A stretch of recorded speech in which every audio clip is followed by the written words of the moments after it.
나는 수가 적은즉 이런 제목으로 창세기 강의를 이어가도록 하겠습니다. 성경은 언제나 택자와 불택자를 막론하고 인간들의 죄를 적나라하게 드러내고 파헤칩니다. 전지적 작가의 시점에서 죄가 저지러지게 되는 생각, 그리고 마침내 드러나게 된 죄악된 행동 안에 담겨진 모든 인간적인 사악한 동기, 그리고 죄악의 동향과 그 참혹한 결과를 성경은 언제나 생생하게 기록해 놓고 있습니다. 그 이유가 무엇 때문일까요? 성경 속에서 대면하게 되는 추악한 인간의 죄악들을 거울 삼아서 오늘의 우리의 자신의 모습을 정직하게 돌아보고, 그렇게 저질러진 죄악들이 하나님의 섭리와 뜻에 어떤 영향을 미치는지를 우리로 하여금 올바로 직시하게 하기 위함입니다. 하나님의 영광에 대한 끝없는 목마름을 가졌던 청교도들도 죄의 문제를 그렇게 무겁고 집요하게 다룬 이유는 죄가 기생하는 곳에 하나님의 영광은 임할 수 없고, 죄를 경시하는 영혼은 거룩하신 하나님의 영광에 도달할 수 없었기 때문입니다. 무엇보다 중요한 것은 그렇게 죄성을 가진 인간임에도 불구하고 하나님의 놀라운 섭리가 어떻게 택하신 백성들에게 펼쳐지고 있는지를 성경은 우리에게 분명하게 보여주고 있다는 사실입니다. 죄에 대한 전적인 무능과 완전한 부패의 모습을 그대로 보여주면서 그런 인간들이라 할지라도 하나님은 결코 그들을 버리지 않으시고 그들을 고치시고 변화시켜 가시는 하나님의 그 성실하심을 성경은 선명하게 조명하고 있다는 것입니다. 창세기 34장은 야곱의 딸 디나가 하몰의 아들 세겜에게 성폭행을 당하고, 야곱의 아들들이 세겜성에서 그 지역의 모든 남자들을 상대로 학살에 가까운 살인과 약탈을 저지르게 되는 비극적인 사건을 기록하고 있습니다. 오늘은 이 말씀을 통해서 우리에게 주시는 교훈이 무엇인지를 깊이 생각해 보기를 원합니다. 1절을 보면 레아가 야곱에게 낳은 딸 디나가 그 땅 여자들을 보러 나갔다, 이렇게 적고 있습니다. 야곱이 베델로 올라갈 뜻을 접고 세겜에 계속 체류하고 있었던 어느 날, 야곱의 유일한 딸이었던 디나가 낯선 땅의 풍습들과 그리고 그 또래의 여인들에 대한 호기심을 가지고 세겜 성으로 산보를 나가게 되었습니다. 이때 디나의 나이는 12살에서 15살 정도로 추정이 되는데, 한참 세상을 향한 호기심이 강하고 감수성이 예민한 그런 나이였다는 것을 짐작할 수 있습니다. 야곱은 유목민이었습니다. 그러므로 야곱의 가족들에게 성은 낯선 곳이고 성에서 살아가는 사람들의 문화 역시 생소한 것이었습니다. 하나님을 의지하며 대대로 목축을 하는 언약의 백성들에게 성읍의 문화는 결코 익숙한 문화가 아니었습니다. 성은 가인의 후예들이 스스로를 보호하기 위해 최초로 이 땅에 건설한 건축물로 언약 밖의 자손들에게 일찍이 그들에게는 익숙한 환경이었지만, 하나님을 알지 못하는 자들에 의해서 만들어진 이 지극히 세속적인 문화가 깊이 뿌리내리고 있었던 그런 곳이 성이었지만, 언약의 백성들에게 성의 문화는 결코 익숙한 그런 문화가 아니었습니다. 그러니 태어나면서부터 지금까지 유목 생활에 길들여진 디나에게 이곳 세겜성의 문화는 모든 것이 생소하고, 그리고 디나가 보기에 세련되고 아름다웠을 것입니다. 성에 사는 사람들은 자신들보다 당연히 문화적으로 앞섰을 것이고, 여러모로 편리한 시설을 이용하면서 안락한 생활을 하고 있었을 것입니다.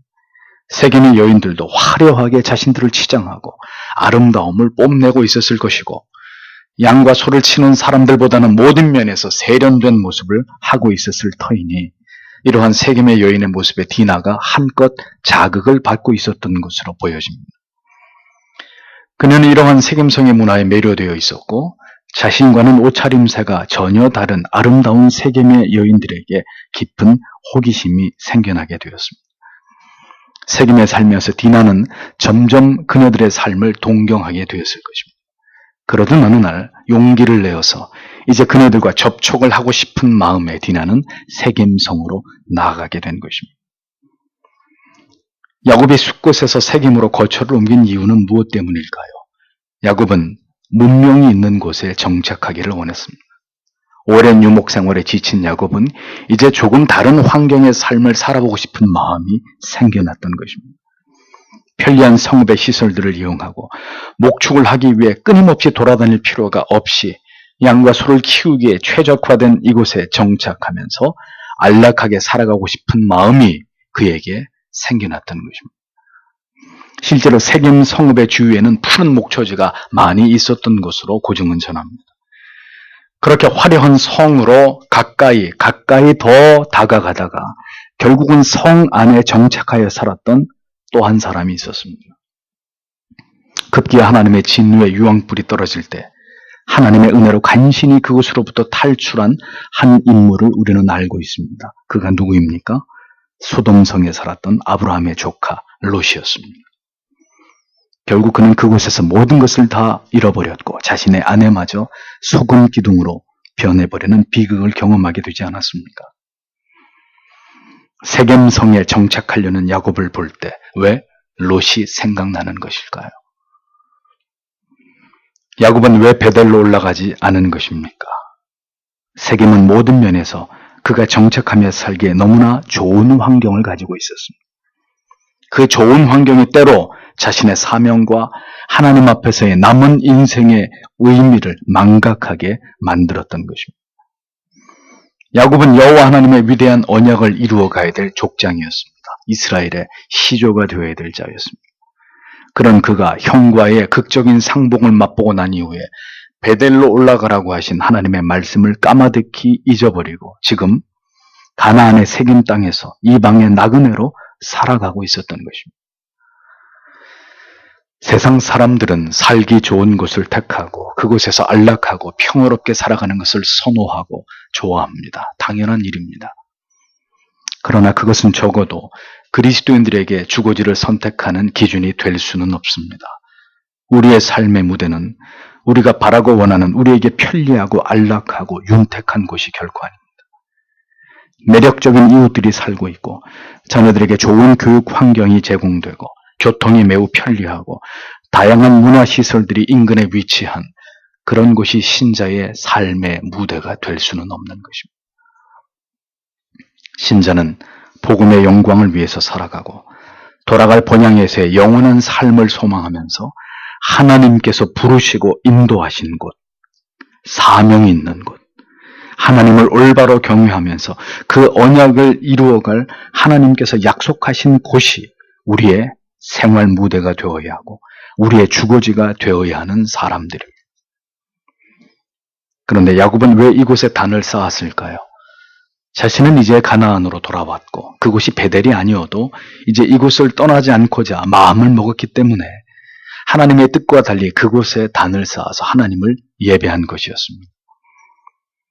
야곱은 약속의 장소 베델이 아니라 그곳 세겜에 자기를 위한 보금자리를 만들었던 것입니다. 그것이 야곱의 치명적인 실수였습니다.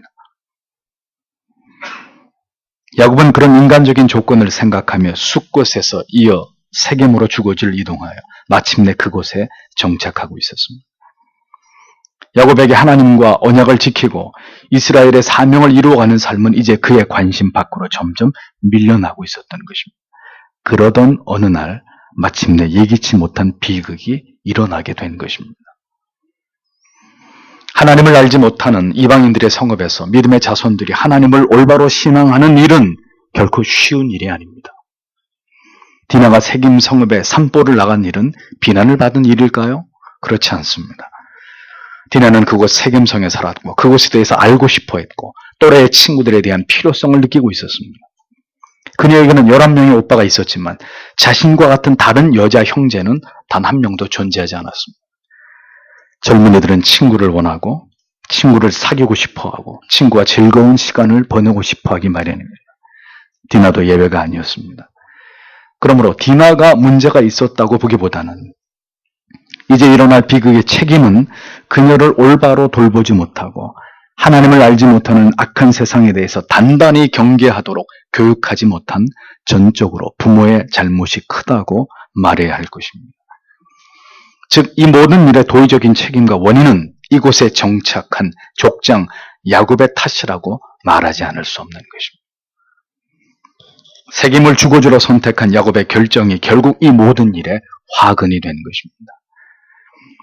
세겜에 살아야 할 어떠한 특별한 이유도 없이 그는 형으로부터 되도록 멀리 떨어져 살고자 하는 그다지 합당치 않은 동기 때문에 이곳까지 오게 되었고, 결국은 우유부단하게 이곳에 정착을 해서 아무런 목적도 사명도 없이 그렇게 하루하루를 살아가고 있었을 뿐입니다.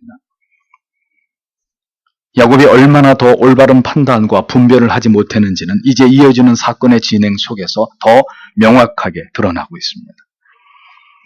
야곱의 이러한 방황이 결국 그 자녀에게 영향을 미치게 되고 자녀들의 인생을 파탄으로 몰고 가게 되는 슬픈 장면을 우리는 이제 대면하게 될 것입니다. 2절에서 4절을 보겠습니다. 히브리 사람 하몰의 아들이며 그 땅의 통치자인 세겜이 디나를 보고 그 여자를 붙잡아 동침하고 욕을 보였다. 세겜의 마음이 야곱의 딸 디나에게 끌려 그 소녀를 사랑하였으므로 그 소녀의 마음을 사려고 친절하게 말했다. 또 세겜이 자기 아버지 하몰에게 이 소녀를 제 아내로 삼게 해주십시오 라고 말하였다. 이렇게 적고 있습니다. 세겜의 여인들을 보기 위해서 성읍에 나갔던 디나는 그 성읍의 통치자에게 붙잡혀서 그만 강간을 당하게 되는 끔찍한 일을 겪게 됩니다. 그때나 지금이나 우리는 흉악한 세상에 우리의 자녀들이 고스란히 노출되어 있다는 사실을 한시도 잊어서는 안 됩니다. 언제든 그리스도인들에게도 이러한 끔찍한 일들이 일어날 수 있다는 것을 우리는 생각해야 합니다. 디나는 세겜에게 욕보임을 당하게 되었습니다. 성경에는 이와 유사한 사건이 또 한 곳에 등장합니다. 사무엘하 13장에 나오는 다윗의 아들 암논이 이복 여동생인 다말을 강간한 사건입니다. 그런데 암논이 뻔뻔하게도 누이를 강간하고 난 뒤에 그가 얼마나 더 추악한 짓을 했는지 성경은 이렇게 기록합니다. 암논이 그를 심히 미워하니 이제 미워하는 마음이 전에 사랑하던 마음보다 더한지라. 어처구니 없게도 암논은 다말과 동침하기 전까지는 온갖 가문이설로 사랑의 속삭임으로 그녀를 유혹해서 그녀를 범하고 난 뒤에는 그녀를 멸치하고 쫓아내버리는 포악함을 저질렀습니다. 그러나 세겜은 이 암논과 같은 악랄함을 보이지는 않았습니다. 세겜은 디나를 범하고 난 이후에도 그녀를 깊이 사랑해서 그녀를 위로하고 친절을 베풀었고 아버지 하몰에게 그녀하고 결혼하겠다고 결혼을 허락해달라고 요구하고 있었습니다. 세겜 사람들에게 지금 이 문제는 그다지 커다란 죄악이 아니었던 것입니다. 세겜은 그 성읍의 통치자였습니다. 통치자가 자기의 아내를 정하는 일에 있어서 물론 그 방법은 잘못되었을지라도 이것은 그들의 법에 의하면 전혀 문제될 것이 없는 상황이었다는 거죠. 그러하기에 세겜의 아버지 하몰이 야곱에게 와서 아들의 결혼을 제안할 때 전혀 미안해하거나 사과하는 기색이 없이 잘못에 대한 자백도 없이 당당했던 것을 볼 수 있는 것입니다. 세겜이나 하몰의 입장에서는 세겜에서 가장 높은 자의 아내가 되는 일이니 도리어 야곱 쪽에서 영광스럽게 생각해야 된다고 이렇게 여겼을지도 모를 일이었습니다. 문제는 이제 야곱의 반응입니다. 5절에서 7절을 보겠습니다. 한편 야곱은 세겜이 자기 딸 디나를 더럽혔다는 것을 들었으나 자기 아들들이 들에서 그의 가축과 함께 있으므로 그들이 돌아오기까지 조용히 있었다. 그때 세겜의 아버지 하몰이 야곱에게 말하려고 왔다. 야곱의 아들들이 소식을 듣고 들에서 돌아와 슬퍼하며 분노하였다. 세겜이 야곱의 딸과 동침하여 이스라엘을 격분하게 하였으니 이것은 해서는 안 될 일이었다 라고 적고 있습니다. 야곱은 세겜성에 구경을 나갔던 딸이 세겜성의 통치자인 세겜에게 강간을 당했다는 소식을 듣게 됩니다. 그러나 그는 아버지로서 어떤 조치도 취하지 못한 채 그저 조용히 아들들이 돌아오기만을 속수무책으로 기다리고 있었습니다. 참으로 유약하고 무능한 야곱의 모습이 아닐 수 없습니다. 다시 두려움의 병이 재발한 것일까요? 야곱의 머리는 수많은 생각으로 가득 찼을 것입니다. 왜 자신에게 이러한 일이 일어났는지, 딸은 무사한지, 상대는 자신이 살고 있는 이 세겜성의 통치자인데 무슨 수로 자기 딸을 그렇게 한 것에 대해서 대응을 할 수 있을지, 그는 즉시 하나님께 무릎을 꿇어 기도하기보다는 또 그렇게 한없이 무기력한 모습으로 아들들이 돌아오기만을 고심하며 기다리고 있었다고 성경은 적고 있습니다. 하나님의 언약으로부터 점점 멀어질 때 하나님의 자녀들도 점점 힘을 잃어간다는 것을 기억하십시오. 하나님의 말씀과 그 뜻과 그 율법과 그 계명으로부터 점점 이탈할 때 하나님의 도우심과 보호하심으로부터 여러분과 여러분의 가정도 점점 멀어질 수 있다는 것을 잊어버리지 마십시오. 하몰은 야곱에게 아들의 결혼을 이야기하기 위해서 찾아왔고, 마침 야곱의 아들들도 집으로 돌아와서 여동생 디나에게 일어난 일을 듣고 심히 슬퍼하면서 비분간계하고 있었습니다. 야곱의 아들들이 이처럼 분개한 것은 세겜이 자신들의 가문 이스라엘을 얼마나 우습게 여겼으면 자신들의 여동생을 욕보이고 그렇게 하고 난 이후에 이렇게 뻔뻔하고 당당하게 누이와 결혼을 허락해달라고 자기들에게 찾아와서 이런 요청을 하고 있었기 때문입니다. 야곱은 큰 충격에 휩싸였을 것입니다. 바단 아람에서 이곳 세겜까지 그는 평안히 진행해 올 수 있었습니다. 라반의 추격도 그 두렵던 형과의 재회도 순탄하게 지나가고 이 모두가 하나님의 각별한 섭리였음을 알았기에 그는 세겜에서 단을 쌓아 하나님을 예배하기도 했습니다. 그리고 평안히 이제 이곳에서 지낼 것을 기대하면서 돈을 주고 터전도 마련했지만 이 모든 것은 하나님의 뜻이 아닌 야곱의 선택이었습니다. 그 결과 이제 그의 기대와는 달리 이렇게 큰 아픔을 겪게 되면서 그는 왜 자신에게 이런 일이 일어나게 되었는지를 깊이 생각하지 않을 수 없는 상황이 되어버린 겁니다. 하나님께서는 세겜에 정착한 야곱에게 그의 생각대로 평안과 안정을 허락지 않으셨습니다.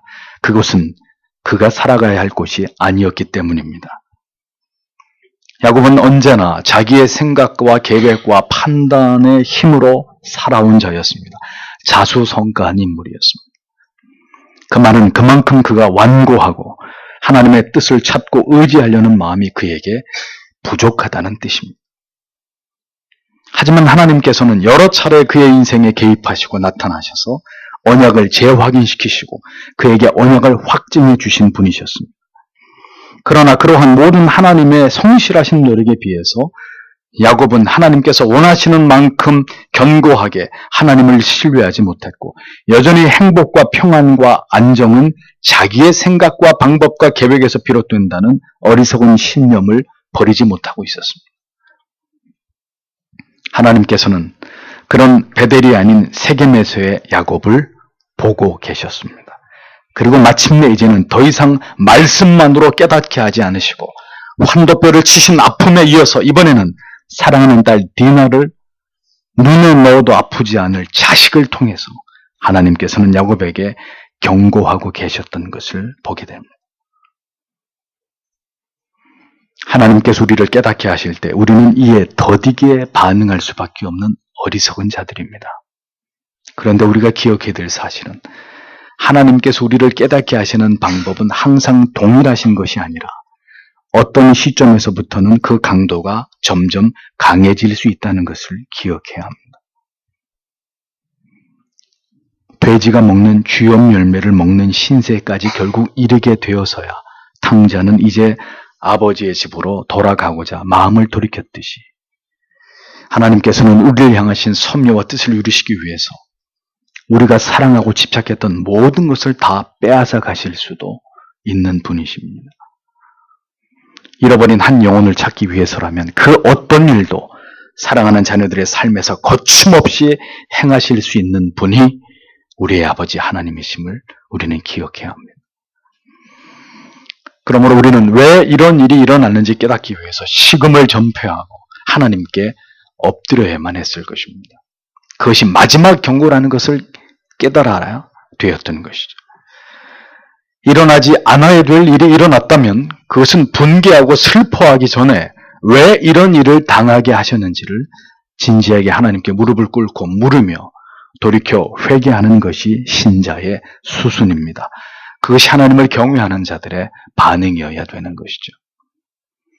8절에서 10절을 이어서 보면 하몰이 그들에게 말하였다. 내 아들 세겜이 당신들의 딸을 마음으로 사모합니다. 부디 그 소녀를 세겜의 아내로 주십시오. 우리와 함께 통화하여 당신들의 딸들을 우리에게 주고 우리 딸들을 당신들이 데려가십시오. 당신들은 우리와 함께 삽시다. 땅이 당신들 앞에 있으니 거기에 살면서 장사도 하고 재산을 얻으십시오. 이렇게 적고 있습니다. 하몰이 야곱을 찾아왔습니다. 그리고 그 아들들이 있는 자리에서 야곱의 딸 디나를 자신의 아들의 아내로 달라고 청하고 있는 것을 보게 됩니다. 당시 고대 사회는 통혼을 통해서 활동 영역을 넓히고 문명의 발전을 추구하는 일들은 당연시 되는 일들이었습니다. 무엇보다 세겜의 아버지, 세겜의 실제적인 통치자인 하몰은 무식하고 교양이 없고 힘으로 모든 것을 제압하려고 하는 그런 폭군이 결코 아니었습니다. 그는 교양이 있고 인품을 갖추었고 상식적이고 갸와된 사람이었습니다. 그런 그가 어느 날 세겜 땅에 들어와서 살아가는 떠돌이 같은 이방인에게 정중하게 찾아와서 딸을 며느리로 달라고 이렇게 청하고 있었던 것이죠. 그뿐 아니라 앞으로 야곱의 부족과 자신들의 부족을 계속 통혼시켜서 함께 더불어 살자고 말하고 있습니다. 이 땅에 살면서 사업도 하고 매매도 하고 돈을 많이 벌어서 함께 잘 살아보자고 이렇게 제안하고 있었습니다. 딸이 강간을 당한 일은 마음 아픈 일이지만 그 후에 자신과 사돈이 될 세겜의 통치자의 제안은 절대로 나쁜 것이 아니었습니다. 세겜의 실제적인 통치자가 이렇게 야곱에게 아주 점잖게 요구하고 있었던 것입니다. 쉽게 얘기하면 이런 것이죠. 한 나라의 왕의 아들이 자신의 나라에 들어와 살고 있는 근본도 모르는 이방인의 젊은 여인을 강간했습니다. 그리고 깊이 그녀를 사랑해서 우리나라에서 잘 살게 해줄 터이니 이 나라의 왕인 자신과 사돈을 맺고 행복하게 함께 잘 살자고 그렇게 말하고 있었다는 거죠. 비록 과정은 잘못되었다 하더라도 결과적으로 볼 때 세상의 기준으로 본다면 결코 손해를 보는 일은 아니라고 여길 수 있는 상황이었습니다. 경우에 따라서 세상 사람들은 오히려 자신의 딸에게 일어난 일을 좋게 여길 수도 있는 그런 문제일 수도 있습니다. 그러면 우리는 하물의 말에서 아무런 문제를 찾을 수 없다는 것인가요? 아들이 저지른 이 일은 분명히 7절에서 밝힌 바대로 부끄러운 일, 곧 행치 못할 일입니다. 신자들은 세상 사람들과 달리 칼날 같은 분별력이 있어야 합니다. 결과적으로 좋은 일이 그 과정에서도 올바르지 않았다면 그것은 절대로 좋은 일이 아니라는 것을 우리는 간과하지 말아야 합니다. 우리는 점잖고 교양 있고 세련된 사람들의 잘못된 기준과 죄악에 대해서도 분명하게 그것이 옳지 않다라고 말할 수 있어야 하고 단호하게 하나님의 법에 근거해서 판단할 수 있어야 되는 것이죠. 세겜은 선하고 아름답고 감동적인 방법으로 디나에게 사랑을 얻은 것이 아니라 그녀의 몸을 강제로 빼앗았습니다. 자신이 사랑한다는 이유만으로 디나의 감정과 마음은 아랑곳하지 않고 그녀의 순결을 짓밟아 버렸습니다. 이것은 분명히 죄악입니다. 합법적인 사랑과 결혼이 이루어질 수 없는 명백한 악입니다.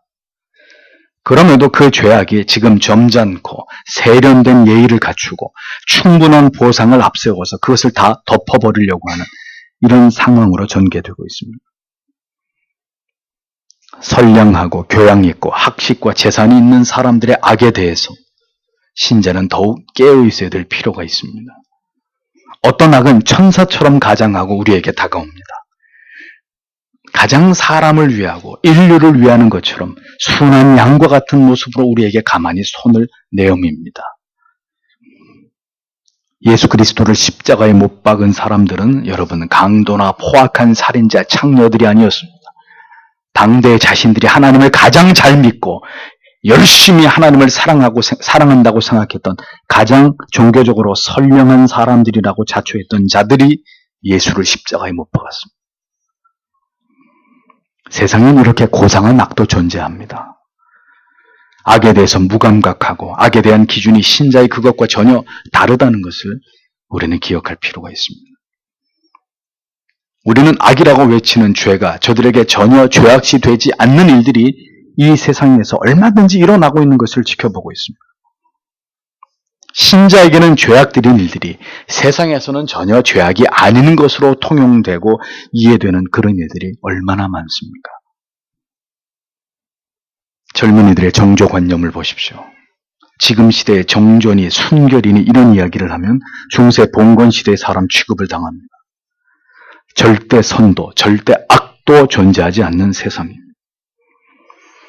절대 진리가 붕괴된 세상에서 주인과 법은 바로 인간입니다. 그 인간이 만든 기본적인 도덕과 윤리마저도 이제 붕괴되고 있는데도 사람들은 전혀 그것을 잘못됐다고 생각하지 않습니다.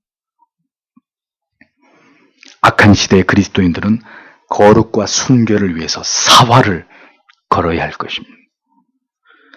남의 일이 아닙니다. 우리의 일이고 우리 자녀들의 일이 될 수 있는 문제들입니다. 11절에서 12절 세겜은 하몰의 제안에 덧붙여 이렇게 얘기합니다. 세겜도 디나의 아버지와 오라비들에게 말하였다. 내가 당신들에게서 은총을 얻게 해주십시오. 당신들이 내게 무엇을 말씀하시든지 모두 드리겠습니다. 신부값과 예물이 아무리 많더라도 당신들이 내게 말하는 대로 드리겠으니 다만 이 소녀를 내 아내로 주십시오 라고 말하고 있습니다. 다시 말하지만 세겜도 그 아버지 하몰도 굉장히 예의 바르고 교양을 갖춘 세련된 의식을 가진 지도층의 사람들이었다는 겁니다. 이쯤 되면 보통 아버지들과 오라비들 속물근성을 가진 사람들이라면 못 이기는 척하고 이 모든 제안을 다 받아들일 것입니다. 오히려 딸을 여동생을 설득하면서 제발 그 사람에게 시집을 좀 가라 라고 말할지도 모릅니다. 하몰과 세겜은 악인이 아닌 것처럼 보입니다. 억지로 딸과 여동생을 빼앗으려 하지 않고 간곡히 청하면서 무엇을 요구하든지 신부의 지참금으로 어떤 혼수나 예물이라도 원하는 대로 다 주겠다고 말하면서 디나를 향한 자신의 사랑이 진실하다는 것을 표현하고 있었습니다. 야곱의 딸을 자신이 분명하게 책임지겠다고 힘주어서 그렇게 말하고 설득하고 있었습니다. 세련되고 교양 있는 악도 분명히 악인 것입니다. 여러분의 판단력이 흐려지지 않기를 바랍니다. 여러분 중에는 분명히 야곱도 디나도 오히려 횡재를 했다고 생각하실 분이 있을지 모릅니다. 심지어 하나님의 축복이라고까지 해석할 수도 있을 것입니다. 강간을 당한 부끄러운 일을 하나님이 이렇게 보상해 주시고 수치를 씻어 주신 것이라고 이렇게 만약에 이 부분을 설명해도 그럴듯한 내용이 아니겠습니까? 여기까지는 우리는 세상에 한껏 선하고 교양 있게 치장된 죄악을 보았습니다. 이제부터는 하나님의 사람들의 추악한 악을 보도록 하겠습니다. 13절에서 17절을 보십시오. 세겜이 그들의 누이 디나를 더럽혔으므로 야곱의 아들들이 세겜과 그의 아버지 하몰을 속여 대답하였으니 야곱의 아들들이 그들에게 말했다. 우리는 할례받지 않은 사람에게 우리 누이를 줄 수 없으니 이는 우리에게 수치스러운 일이기 때문입니다.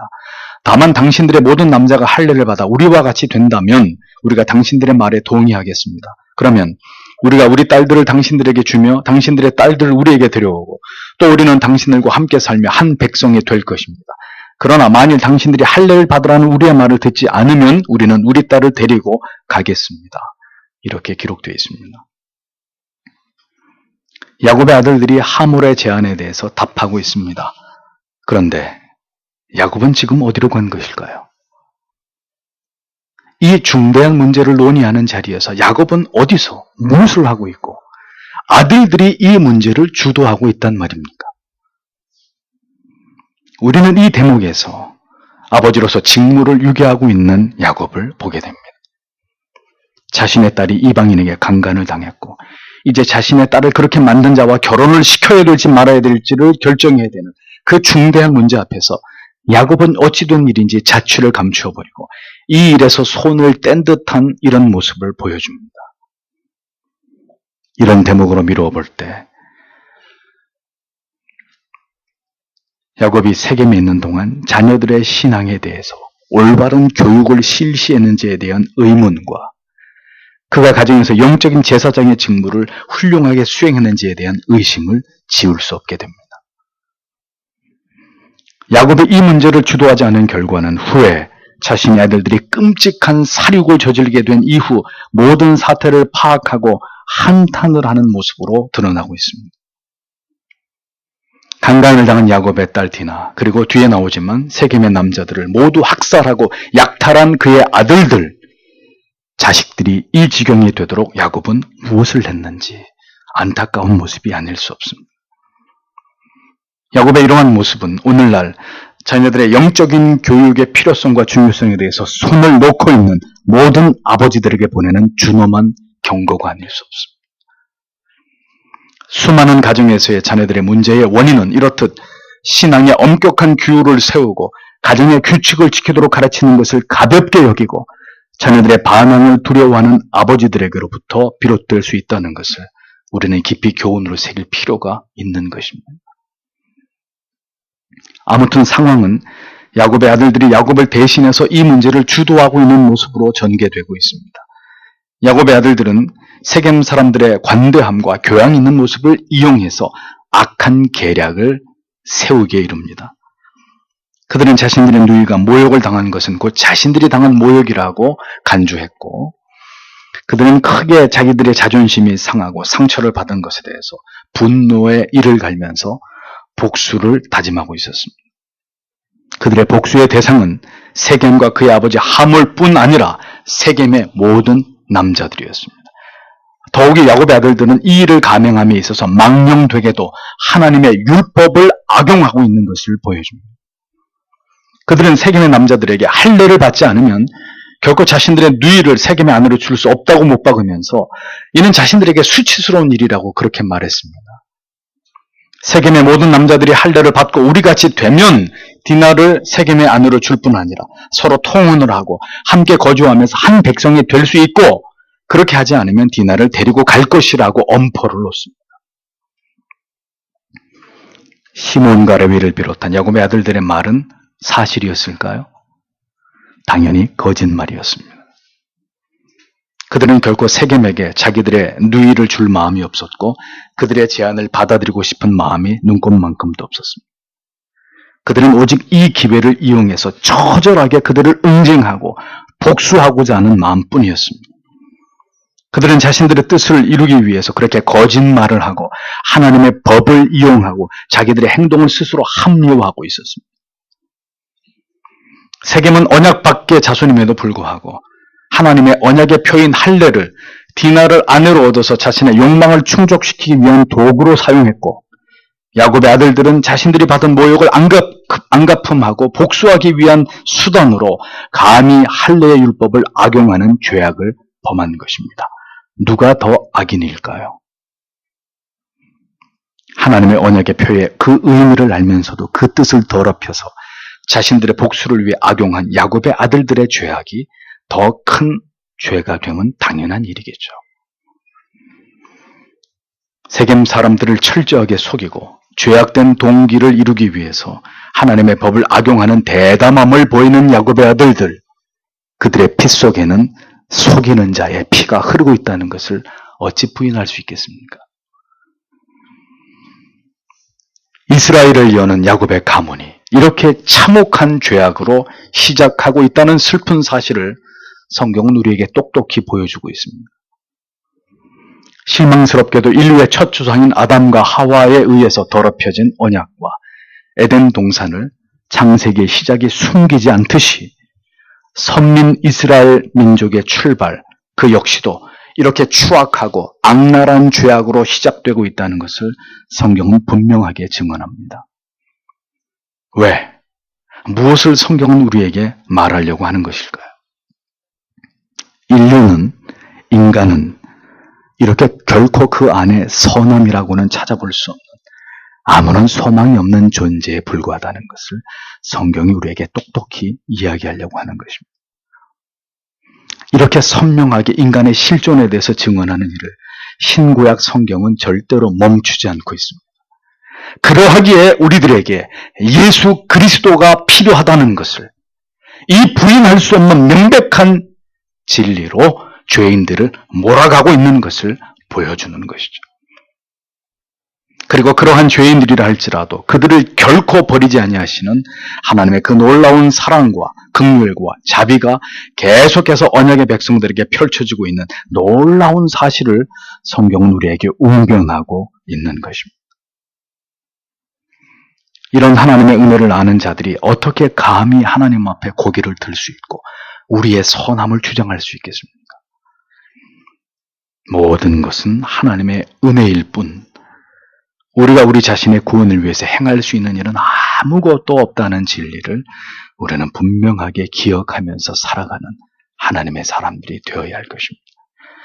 18절에서 24절을 보십시오. 하몰과 하몰의 아들 세겜이 그들의 말을 좋게 여겼다. 이 젊은이는 야곱의 딸을 원하였으므로 그 일을 지체하지 않고 행하였으니 그는 그 아버지 집의 모든 사람들 가운데 가장 존귀한 자였다. 하몰과 그의 아들 세겜이 자기들의 성읍 문에 와서 성읍 사람들에게 말하였다. 이 사람들은 우리에게 우호적이니 이 땅에 살게 하고 장사도 하게 합시다. 보십시오. 이 땅은 넓어서 그들을 수용할 수 있습니다. 우리가 그들의 딸들을 데려와 아내로 삼고 우리 딸들도 그들에게 줍시다. 다만 우리 중에 모든 남자가 그들이 할례를 받은 것처럼 할례를 받아야 그 사람들이 우리와 함께 거주하며 한 백성이 되기를 허락할 것입니다.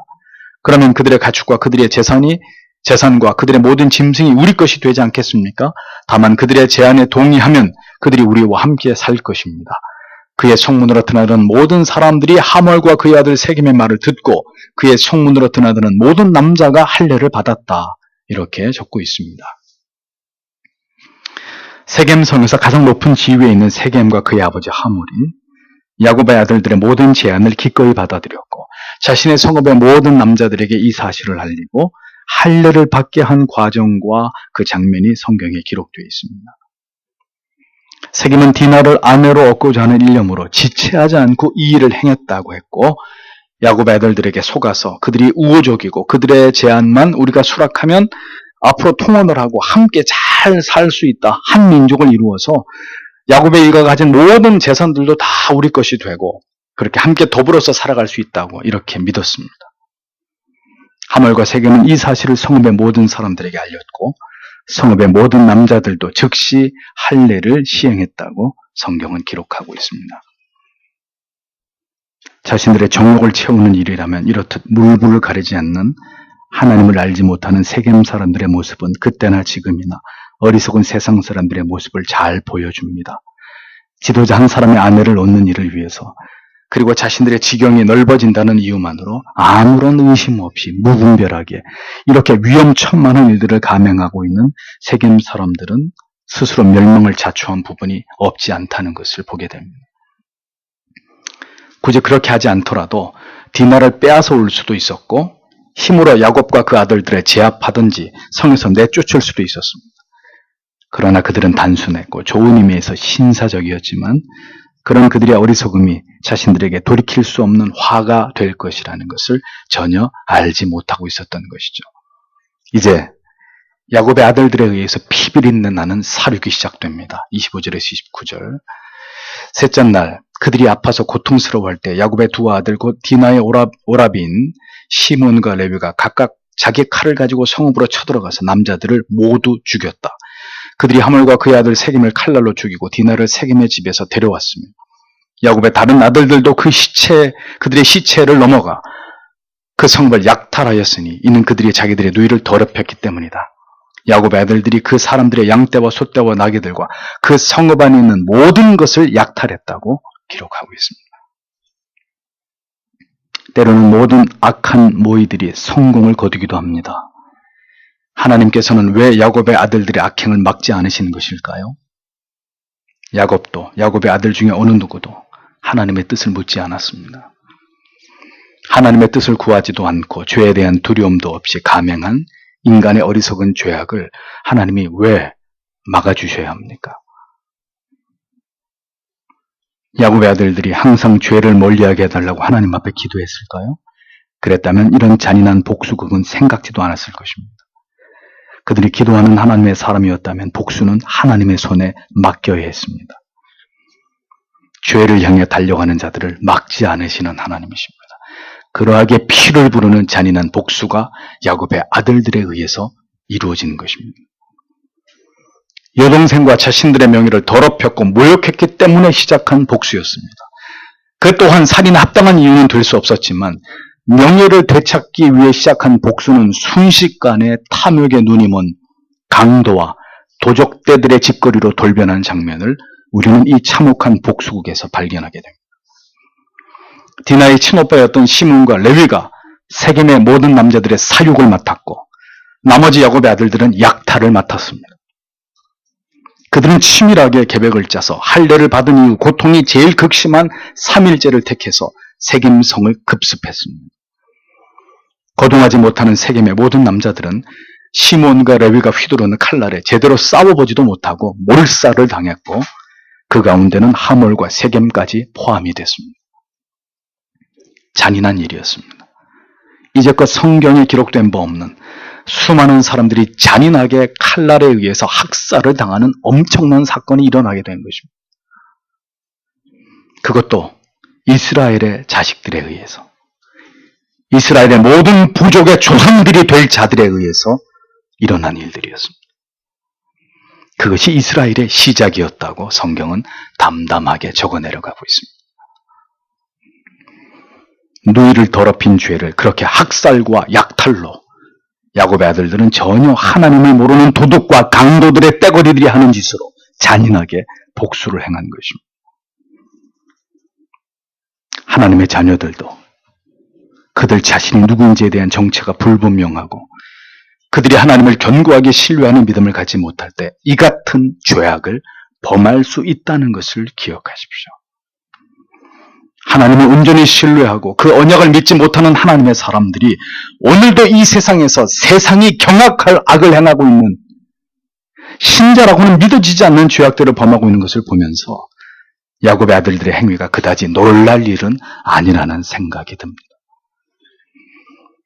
그리스도인들은 분노를 다스리는 방식도 불신자들과 분명히 구별되어야 합니다. 금요기도회 때 사랑의 속성 가운데 온유함에 대해서 말씀드렸습니다. 온유함은 우리가 스스로 개발해야 되는 성품이 아니라 예수 그리스도의 구속의 은혜와 하나님의 한량없으신 사랑이 우리 영혼에 깊이 스며들고 그 은혜로 통제받을 때 우리에게서 드러나게 되는 아름다운 사랑의 성품이라고 말씀드렸습니다. 왜 야곱의 아들들은 이러한 방식으로 그들의 손에 피를 묻혀야 했을까요? 그들은 왜 언약의 하나님께 이 모든 일들에 대해서 기도하지 않았고 하나님께 복수를 맡기지 않은 것일까요? 믿음이 없을 때 우리의 삶이 꼭 그러합니다. 분을 참지 못하고 자존심이 상하는 것을 용납하지 못하고 어떻게든 복수를 하고 나의 이익을 위해서 양심과 신앙까지 팔아버리고 그리고 이용하는 이런 모든 모습이 하나님의 자녀이지만 여전히 하나님을 견고하게 신뢰하지 못할 때 신자의 삶에서 나타나게 되는 추악한 죄악들이라는 것을 우리는 깨닫게 됩니다. 모든 죄악들이 행하여진 이후에 야곱은 뒤늦게 등장하고 있습니다. 30절에서 31절을 보십시오. 야곱이 시몬과 레위에게 말하기를 너희가 나를 곤란하게 만들어 이 땅 주인인 가나안 족속과 브릿 족속의 악취를 풍기게 하였다. 나는 수가 적음으로 그들이 연합하여 나를 치면 나와 내 집이 멸망할 것이다 하니 그들이 그가 우리 누이를 창기처럼 취급해야 하겠습니까? 라고 말하였다. 라고 적고 있습니다. 야곱이 아들들이 어떤 일을 행했는지를 알게 된 다음에 그가 한 첫 마디는 너희가 나를 곤란하게 만들었다. 라는 말이었습니다. 야곱은 상황이 이 지경에 이른 것에 대해서 하나님께 즉시 회개하지 않았습니다. 야곱은 아직도 이러한 비극적인 일들이 왜 일어났는지를 전혀 깨닫지 못하고 있었습니다. 그는 또다시 그의 고질적인 두려움에 휩싸여서 그의 자녀들을 어떻게 통솔해야 될지를 전혀 알지 못하고 있는 모습을 보여줍니다. 너희가 그런 짓을 행함으로 말미암아서 이제 가나안 족속으로부터 보복을 받게 되고 내가 죽게 됐다. 내 가정이, 내 집이 몰살당하게 됐다라고 얘기합니다. 얼마나 어처구니 없는 말일까요? 야곱에게 우리는 언제까지 실망해야 합니까? 지렁이 같은 야곱입니다. 그런데 그 모습이 바로 우리들의 모습입니다. 하나님을 의지하기보다는 언제나 현실적인 두려움에 움츠려들고 낙심하고 전혀 하나님의 뜻을 헤아리지 못하는 아둔함이 꼭 우리의 모습을 보는 듯한 것이죠. 다말이 암논에 의해서 강간을 당하자 다말의 오라비인 압살롬은 와신상담 복수의 기회를 노리다가 2년이 지난 후에 압살롬은 다윗의 모든 아들들을 청한 자리에서 암논을 비롯한 모든 다윗의 아들들을 다 죽이려고 했습니다. 그들이 술에 취한 틈을 타서 자신의 신복들을 풀어가지고 다윗의 모든 아들을 죽이려고 했는데 다행히 눈치를 채고 암논을 제외한 다윗의 모든 아들들은 도망을 치고 당사자 암논만 무참하게 살해를 당하게 되는 비극을 다윗도 듣게 되죠. 다말이 암논에 의해서 강간을 당할 때도, 압살롬이 암논을 죽임으로 복수를 했을 때도 다윗은 뭘 했습니까? 아무런 조치도 취하지 않았습니다. 죄는 이렇게 하나님 앞에서 모든 담대함을 무너뜨리고 우리를 수치스럽고 무기력하게 만듭니다. 노년의 다윗은 더 이상 골리앗을 죽이고 하나님을 의지함으로 두려울 것이 없었던 그 모습이 아니었습니다. 우리아의 아내 밧세바를 범한 죄로 인해서 그는 인생 속에서 많은 고통을 당했고 괴로움을 맛보아야 했습니다. 그렇게 믿음의 사람도 죄로 인한 무기력함에 무너져가는 모습을 성경은 기록하고 있지 않습니까? 야곱도 마찬가지였습니다. 하나님의 그 크신 은혜를 여러 번이나 경험했고 영원한 언약을 하나님은 여러 번 그에게 확증시켜 주셨어도 야곱의 신앙은 견고하게 서지 못했습니다. 하나님께서는 이제 야곱에게 이와 같은 비극적인 일들이 그 자식을 통해서 일어나게 하심으로 이제 그를 징계하고 계시는 것을 보여줍니다. 오랜 하나님의 인내하심이 끝이 나고 도무지 하나님의 뜻 앞에 온전히 서지 못하고 인간적인 연약함의 뒤에서 늘 머물러 있는 야곱에게 하나님은 강력하게 사인을 보내고 계셨던 것입니다. 너희가 나를 위험에 빠뜨렸다는 아버지의 말에 야곱의 아들들이 뭐라고 얘기합니까? 아버지에게 도발을 합니다. 우리 누이를 창녀처럼 취급한 자들을 그럼 살려두라는 말입니까, 아버지? 누가 그들을 언약의 자손들이라 이스라엘의 조상이라고 여길 수 있다는 말입니까? 야곱의 말로가 이렇듯 비참해지고 있었습니다. 하나님의 언약을 확신하지 못하고 여전히 자신이 있어야 할 곳을 찾지 못한 야곱에게 하나님께서는 그렇게 호되게 그를 몰아가고 계신 모습을 성경은 우리에게 똑똑히 보여주고 있습니다. 그리고 그럼에도 불구하고 하나님의 언약은 취소되지 않고 계속해서 야곱을 붙들고 가고 계시는 모습 또한 우리에게 계속 보여주고 있습니다. 선악을 알게 하는 나무의 열매를 따먹고 하나님과의 언약을 파기한 아담과 하와였지만 하나님께서는 짐승을 희생시키셔서 그 가죽으로 옷을 지어 입히고 아담과 하와를 낙원에서 추방하셨지만 여전히 아담과 하와를 통해서 하나님의 뜻을 이어가신 것을 창세기는 우리에게 보여주고 있습니다. 아들을 이 땅에 보내심으로 그를 믿는 자에게 구원을 허락하시는 하나님의 구속의 언약은 그렇게 지금까지 이어지고 있고 죄인들을 구원하시고 영생으로 이끄시고 견인하시는 여전히 강력하게 유효적인 그런 역사로 하나님의 택자들을 향해서 하나님의 역사는 이루어지고 있습니다. 인간은 이렇게 부족하고 허물이 많고 그 죄악으로부터 영원히 벗어날 수 없는 더디 변화되는 존재이지만 그런 자들을 향한 하나님의 언약은 변함이 없고 굳건하다는 사실을 성경은 우리에게 똑똑히 증언해주고 있습니다. 그러니 성경이 무엇을 이야기하려고 하는 것일까요? 모든 것이 하나님의 은혜라는 것입니다.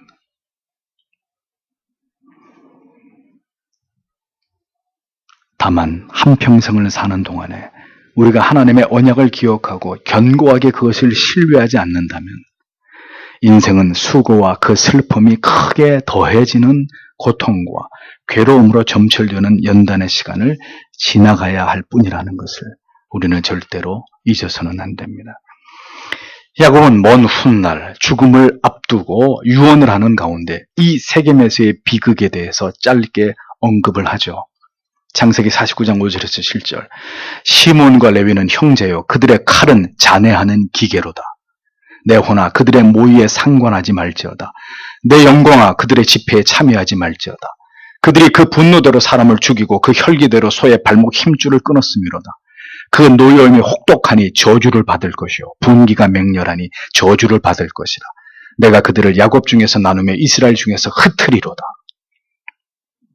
야곱은 죽음 직전에 시몬과 레위의 악행에 대해서 저주에 가까운 예언을 하고 죽게 됩니다. 야곱은 언제나 하나님을 신뢰함에 있어서 더뎠고 문제를 인식하는 데 늦었습니다.